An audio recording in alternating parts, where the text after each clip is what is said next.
कोट्यावधींचा निधी, त्यातून केलेली विकास कामं, ही सर्व चर्चा आहे आमदार विक्रमसिंह पाचपुते यांनी गेल्या वर्षभरात केलेल्या कामांची. याच विकास कामांच्या जोरावर भाजप श्रीगोंदा नगर परिषद निवडणूक लढवत आहे. विरोधात शिवसेना शिंदे गटाचे माजी नगराध्यक्ष मनोहर पोटे विकास कामांमुळे बॅकफुटवर गेल्याचं चित्र सध्या तरी दिसतंय. 2 दिवसापूर्वी आमदार पाचपुतेंनी पोटेंवर केलेल्या आरोपांमुळे निवडणुकीचं वातावरण शेवटच्या टप्प्यात बदलल्याचं चित्र आहे. गेल्या अनेक वर्षापासून श्रीगोंद्यात पाचपुतेंची चर्चा आहे. पाचपुतेंनी शेवटच्या क्षणापर्यंत गुलदस्त्यात ठेवलेली उमेदवारी व मनोहर पोटे यांनी स्वतंत्र उभा केलेला पॅनल हा चर्चेचा विषय ठरला. भाजपची बाजू कशी जड आहे, याच विषयाचा आमचा हा स्पेशल रिपोर्ट. नमस्कार, मी गायत्री आणि आपण पाहत आहात नगरी पंच. नगरी राजकारणाचं निर्भीड आणि सडेतोड विश्लेषण. श्रीगोंदा नगरपालिकेची निवडणूक 7 वर्षानंतर होत आहे. श्रीगोंदा तालुक्याचा गेल्या 50 वर्षाचा इतिहास पाहिला तर सलग 8 वेळा माजी आमदार बबनराव पाचपुते यांना विधानसभेत जाण्याची संधी मिळाली.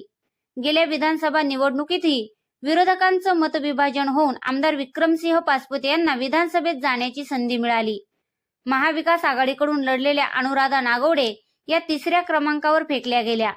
माजी आमदार राहुल जगताप यांच्यावरील जनतेची नाराजी स्पष्ट दिसून आली.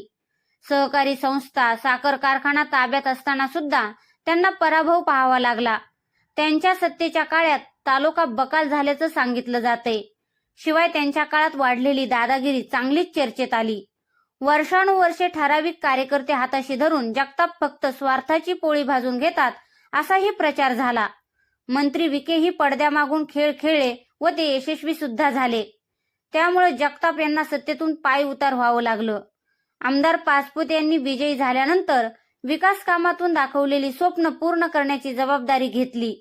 केवळ वर्षभरात श्रीगोंदा तालुक्यातील व शहरातील मूलभूत प्रश्नाकडे लक्ष दिलं. गावखेड्यातील व शहरातील रस्त्यांची कामं मार्गी लावली.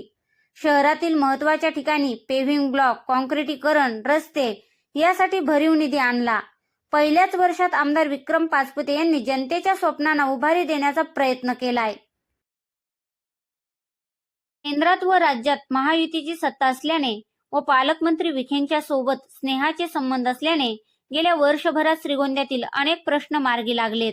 गेल्या वर्षभरातील विकास कामांचा हा वेगच पालिका निवडणुकीत गेम चेंजर ठरणार असल्याचं सांगितलं जातंय. याशिवाय श्रीगोंदा नगरपालिकेत माजी मंत्री बबनराव पाचपुते यांची भूमिकाही महत्वाची ठरते. या ज्येष्ठ नेत्याने लक्ष घातल्याने भाजपची बाजू जड झाली आहे. गेल्या काही दिवसापासून माजी मंत्री बबनदादा पाचपुते बैठका घेऊन कार्यकर्त्यांमध्ये जोश भरताना दिसत आहेत. तर भाजपची सगळ्यात जमेची बाजू ठरली ती म्हणजे भाजपचा गुलदस्त्यात ठेवलेला उमेदवार. भाजपने सर्वसामान्य घरातील गृहिणी सुनीता खेतमाळीस यांना उमेदवारी देत पालिका निवडणुकीची गणितच बदलून टाकली. सामाजिक कार्यात अग्रेसर असलेले स्वर्गीय संतोष खेतमाळीस यांच्या त्या पत्नी आहेत. स्वर्गीय संतोष खेतमाळीस यांचे काम व सहानुभूती यामुळे सुनीता खेतमाळीस यांची दिलेली उमेदवारी भाजपसाठी मास्टर स्ट्रोक मानली गेली. आपल्या सामाजिक कार्याने घराघरात पोहोचलेला चेहरा म्हणून स्वर्गीय संतोष खेतमाळीस यांची ओळख. यामुळे सुनीता खेतमाळीस यांच्यासाठी ही निवडणूक सोपी असल्याचं बोललं जातंय.